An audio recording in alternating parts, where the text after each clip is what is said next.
Is also, let's look at now some of the strategies. Now, the other thing with the mindset of a millionaire, you might want to jot this down, is that when Albert Einstein said it's the ability to action an idea is a sign of intelligence, millionaire mindset is this. Millionaires are able to make decisions rapidly. They can make a decision, analyze something and make a decision. They're not afraid of making decisions. They'll make a decision, they can do it in a short period of time, and then they rarely change their minds. If we went into, say, pensioner corner, people that are destined to be broke at age 65, their thinking is this.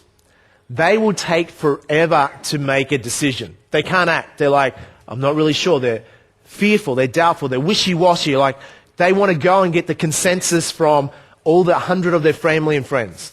If their 100 family and friends think it's a great idea, then they will do it. But let's face it, to get 100 people to think anything's a great idea, is that likely about anything? And two, what they're actually saying is, I don't have the certainty within to make this, and I don't want to look like a fool or fail in front of my friends, because what other people think of me means everything to me. That's what they're saying. I want the validation of other people. And that is one of the reasons why most people will never be rich, because they're relying on the validation of other people. If you go over into Millionaire Corner, what you'll find, and I found this through not only studying millionaires over the time, but in the last 18 months I've had the chance to meet half a dozen different billionaires, sit down and chat to them. And one of the key things I've noticed about them, you know what? They don't care one iota what other people think of them. They couldn't care less. Because they know who they are themselves. They don't need external validation from other people. They set their own validation from within.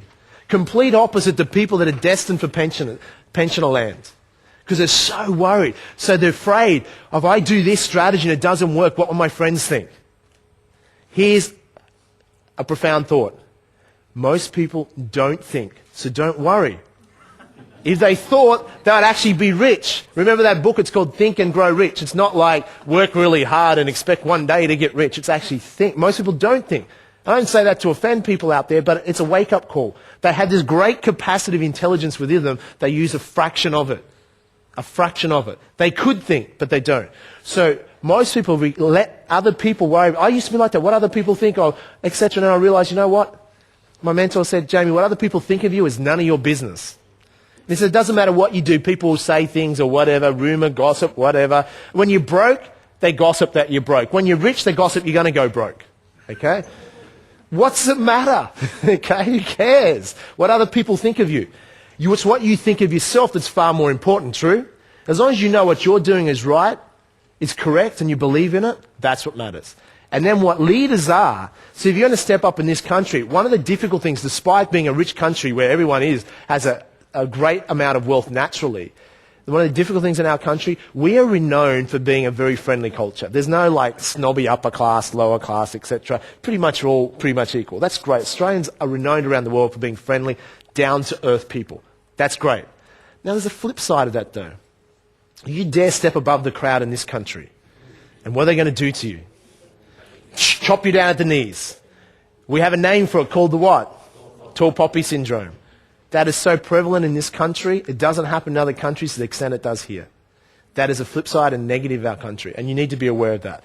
So if you're going to step above the crowd, as an investor, you're becoming a leader. Other people are watching you for two reasons. They're watching you for two reasons. One, some people generally want to see you succeed, because if they know you can do it, then they can do it. And they generally want you to be successful.